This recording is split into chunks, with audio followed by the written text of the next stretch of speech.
Henry and Gordon were lonely when Thomas left the yard to run his branch line. They missed him very much.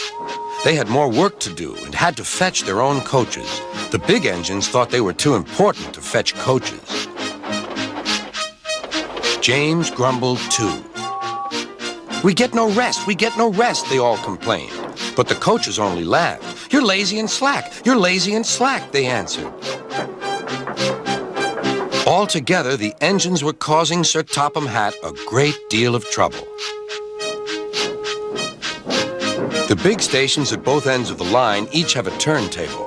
Sir Topham Hatt had made them so that the tender engines can be turned round, because it is dangerous for them to go fast backwards. Little tank engines like Thomas don't need turntables. They can go just as well backwards as forwards. But to hear Gordon talk, you would have thought that Sir Topham Hatt had given him a tender just to show how important he was.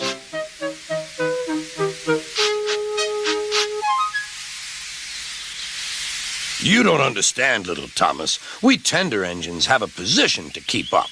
It doesn't matter where you go, but we are important. And for Sir Topham Hatt to make us do shunting, fetch coaches, and go on some of those dirty sidings, it's not the proper thing."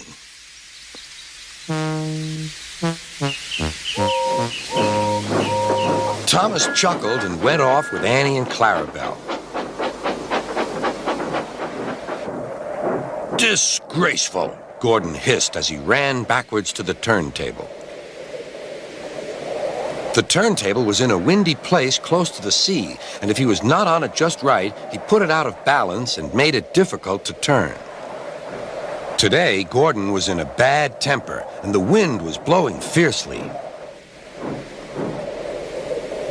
His driver tried to make him stop in the right place, but Gordon wasn't trying. The fireman tried to turn the handle, but Gordon's weight and the strong wind prevented him. "It's no good," they said at last. "Your big tender upsets the balance. If you were a little tank engine, you'd be all right. Now you'll have to pull the next train backwards." "Look," called some boys. "There's a new tank engine." "Oh, it's only Gordon back to front." "Hello," called Thomas. "Playing tank engines? Sensible engine. Take my advice. Scrap your tender and have a nice bunker." Gordon said nothing. Even James laughed when he saw him. "Take care," hissed Gordon. "You might stick too." "No fear," chuckled James. "I'm not so fat as you." "I mustn't stick," thought James. He stopped on just the right place to balance the table. It could now swing easily.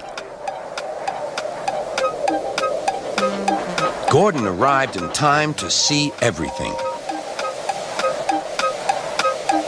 James turned much too easily. The wind puffed him round like a top. He couldn't stop.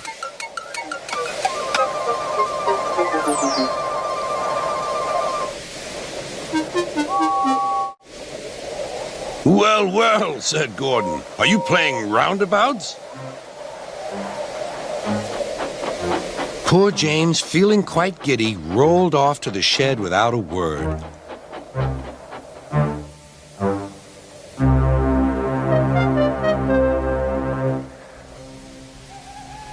That night, the three engines had an indignation meeting.